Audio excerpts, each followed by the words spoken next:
अभी सुबह के करीब 10 बजे थे और ऑफिस खुलना शुरू हुआ था। इसी बीच विकास रोज की भांति अपने ऑफिस पहुंचता है। अब ऑफिस में उसे चाय ऑफर की जाती है। अभी वो चाय पी ही रहा था और आज के क्या काम हैं, कौन से काम निपटाने हैं, इनके बारे में चाय पीते पीते अपने दिमाग में सोच ही रहा था। तब तक उसके फोन पर एक फोन बजता है। अब वो अपना फोन निकालता है और कान पर जैसे ही लगाता है, सामने से आवाज आती है, हेलो, मैं थाने से बोल रहा हूँ, आपकी पत्नी थाने पर आई हैं, आप तत्काल यहाँ पर थाने पहुँच जाइए। अब बिना सोचे समझे वो अब बाहर आता है ऑफिस से और अपनी बाइक स्टार्ट करता है। बाइक स्टार्ट करने के बाद जब वो थाने पहुँचता है तो देखता है कि उसकी पत्नी के पूरे सर पर पट्टी बंधी हुई है। अब वो जब तक कुछ सोच समझ पाता कि आखिर उसके पत्नी को क्या हो गया था, आखिर क्या हो गया था उसकी पत्नी को, आखिर सुबह सुबह उसकी पत्नी को किसने मारा या किससे लड़ाई हो गई, आखिर किस लिए उसकी पत्नी के पूरे सिर पर पट्टी बंधी थी। और विकास को थाने वालों ने तुरंत ही थाने पर आने को कहा था। दोस्तों, पूरी कहानी बहुत ही इंटरेस्टिंग होने वाली है, तो आप बने रहिए मेरे साथ मात्र 5 मिनट के लिए। 5 मिनट के अंदर मैं आपको पूरी ये दिल को झकझोर देने वाली वास्तविक कहानी सुनाऊंगा। पर कहानी शुरू करने से पहले आपसे मेरा छोटा सा विनम्र अनुरोध कि अभी तक आपने चैनल को सब्सक्राइब नहीं किया है तो चैनल को सब्सक्राइब कर लेना, साथ में बेल आइकन की बटन को प्रेस कर लेना, ताकि जब भी मैं ऐसी कहानियां अपलोड करूं तो उसका नोटिफिकेशन आपको आसानी से मिल जाए। विकास थाने में अपने पत्नी को देखकर सोचने लगता है कि आखिर ऐसी क्या बला आ गई, सुबह सुबह ऐसा कौन सा बवंडर आ गया कि इसके पूरे सर पर पट्टी बंधी हुई है और ऐसा लग रहा है जैसे इसकी किसी से मारपीट हुई है। अब वो सीधा अपने पत्नी के पास जाता है और पूछता है कि तुम्हें क्या हो गया। उसकी पत्नी ज्योति उससे कहती है कि दरअसल तुम्हारे माँ बाप ने मुझसे बहुत तेजी से लड़ाई की है और बहुत ही मारा पीटा है। सीधा अपने पिताजी को फ़ोन मिलाता है और उसके पिताजी रोते हुए बताते हैं कि बेटा, दरअसल तुम्हारी पत्नी काफ़ी देर से हमें और हमारी पत्नी यानी कि तुम्हारी माँ को काफ़ी तेज तेज से गालियाँ दे रही थी, और फिर जब बर्दाश्त नहीं हुआ तो मैंने तुम्हारी पत्नी से चुप होने को कहा, लेकिन वो चुप नहीं हुई और झगड़ा ज़्यादा बढ़ गया। जब उसने डंडे से मारना शुरू किया तो वही डंडा खींचकर मैंने मार दिया और बिना सोचे समझे वो डंडा जाकर तुम्हारी पत्नी के सिर पर लग गया। अब विकास मरता क्या न करता। बहुत ही बुरी स्थिति। अब विकास सोच में पड़ जाता है कि आखिर मैं करूं तो किसका करूं। इधर अगर माँ बाप का करता हूं तो इधर पत्नी छूट जाती है, और अगर इधर पत्नी का करता हूं तो उधर माँ बाप छूट जाते हैं। विकास फिलहाल अपनी पत्नी को समझाता है कि गलती तुम्ही ने की थी, चलो माँ बाप से माफ़ी मांग लो। उसकी पत्नी थाने में ही उससे गुस्सा हो जाती है और कहती है कि तुम्हें शर्म नहीं आती, तुम्हारे माँ बाप ने मिलकर, दो लोगों ने इकट्ठे मुझे मारा और तुम कह रहे हो कि चलो घर पे। मैं अब घर जाने वाली नहीं हूँ। विकास उससे बहुत हाथ जोड़ता है, मिन्नतें करता है कि ज्योति प्लीज तुम मान जाओ, घर पर चली चलो, ये घर की बातें हैं, आपस की बातें हैं, घर पर ही बैठकर इसको सुलटा लेंगे, घर पर ही बैठकर इसको सुलझा लेंगे। लेकिन उसकी पत्नी विकास से कहती है कि मैं अब घर जाने वाली नहीं हूँ, मैं सीधा मायके जाऊंगी, मैंने अपने माँ बाप को फ़ोन कर दिया है।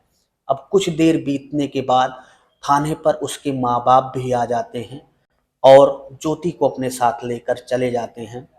अब ज्योति विकास से जाते जाते कहती है कि तुम टेंशन मत लो, तुम अपने माँ बाप के साथ रहो, मुझे किसी प्रकार की कोई आपत्ति नहीं है। मैं अब कोर्ट में जाकर तुम्हारे खिलाफ तलाक का केस डालूंगी।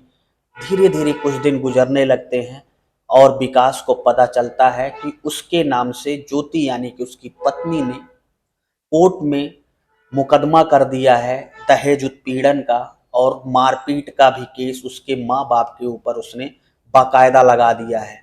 अब वह बहुत परेशान हो जाता है, बहुत सोच में पड़ जाता है। अचानक एक दिन अपने ससुराल भी जाता है और ससुराल वालों को सोचने समझने का मौका देता है कि आप सोच समझ लीजिए, हमारे परिवार की बात है, हमारा परिवार पूरी तरीके से टूट जाएगा, तबाह हो जाएगा, कृपया करके आप अपनी बेटी को समझाइए।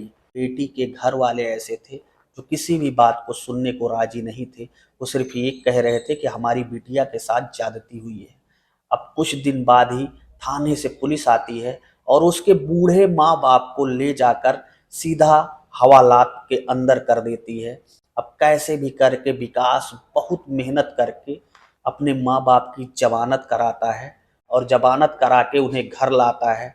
अब विकास ये सोच सोच के परेशान था कि आखिर एक बैग कैसे उसके आंखों के सामने उसका हंसता खेलता खाता परिवार कैसे बिखर गया।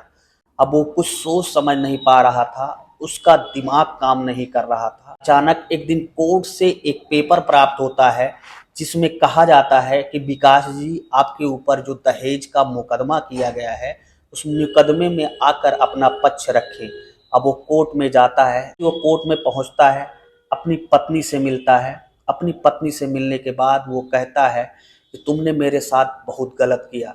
उसकी पत्नी ने कहा कि गलत मैंने तुम्हारे साथ नहीं किया, बल्कि तुम्हारे घर वालों ने मेरे साथ गलत किया और तुम इसी काबिल आदमी हो। तुम अब अपनी बची खुची जिंदगी अपने माँ बाप के सहारे गुजारो। यहाँ वो अपने पत्नी से एक ही चीज कहता है कि ज्योति, तुम्हें हाथ जोड़ता हूँ, तुम्हारे पैर पड़ता हूँ, तुम मम्मी पापा के ऊपर यानी माता पिताजी के ऊपर, अपने सास ससुर के ऊपर जो मुकदमा की हो मारपीट का, उसमें उन्हें आगे चलकर और भी सजा हो सकती है। कृपया करके तुम उस मुकदमे में सुलह कर लो ताकि हमारा घर बन जाए। अब उसकी पत्नी ज्योति तैयार हो जाती है, कहती है ठीक है, मैं सुलह कर लूंगी, लेकिन मेरी एक शर्त है। वो कहता है कैसी शर्त? उसकी पत्नी कहती है कि तुम तलाक के पेपर पर साइन कर दो, हमारा तुम्हारा तलाक हो जाए और मैं तुम्हारे माता पिता वाली झगड़े वाली केस में भी सुलह करने को तैयार हूँ। अब विकास के पास कोई रास्ता नहीं था, ना ही कोई रास्ता सूझ रहा था। अब विकास भरे कोर्ट में लोगों के बीच में उस तलाक वाले पेपर पर साइन कर देता है। अब इधर विकास का तलाक हो चुका था और उधर उसके मम्मी पापा की जो झगड़ा की केस चल रही थी उसमें भी सुलह समझौता हो चुका था। धीरे समय गुजरता रहता है। 2 साल बाद एक दिन विकास एक सरकारी कार्यालय में किसी काम से गया था। वहां पे उस सरकारी कार्यालय में देखता है कि उसकी तलाकशुदा पत्नी ज्योति एक कुर्सी पर बैठकर कुछ काम कर रही है। अब वो ज्योति के पास जाता है और पूछता है कि तुम यहाँ क्या कर रही हो। तो ज्योति उसे जब देखती है तो कहती है कि दरअसल मेरी सरकारी विभाग में यहाँ पर नौकरी लग गई है। तो उससे पूछता है कैसी नौकरी तुम्हारी यहाँ पर कब लगी? तो बोलती है कि अभी पिछली साल ही मेरी नौकरी लगी है, वो भी तलाकशुदा कोटे में। मेरी अब सरकारी नौकरी लगने के बाद मैं एक व्यक्ति से प्यार करने लगी थी जो इसी विभाग में इसी कार्यालय में काम करता है। मैंने नौकरी लगने के बाद उससे शादी कर दी। अब विकास सोच में पड़ जाता है कि इस औरत ने उसे कैसे छला। मात्र तलाकशुदा कोटे में नौकरी पाने के लिए उसने पूरा ये कहानी रच डाली थी। अब वो अपनी पत्नी से कहता है कि तुम बहुत ही स्वार्थी टाइप की इंसान हो, तुमने मेरा सरकारी नौकरी पाने के चक्कर में पूरी जिंदगी तहस नहस करके रख दी। दोस्तों, ये कहानी भले ही काल्पनिक हो लेकिन आज के समय में ये समाज पर बिल्कुल सटीक कहानी है। आज के आर्थिक युग में कोई अपने आप को फायदा पहुंचाने के लिए किस स्तर तक हद से नीचे गिर जा सकता है, कुछ कहा नहीं जा सकता। दोस्तों, फिलहाल आपको ये छोटी सी कहानी कैसी लगी, आप अपनी राय कमेंट बॉक्स में जरूर बताएं। मिलता हूं ऐसी मार्मिक दिल को छू लेने वाली एक नई कहानी के साथ आपको जल्दी। तब तक के लिए जय हिंद, वंदे मातरम।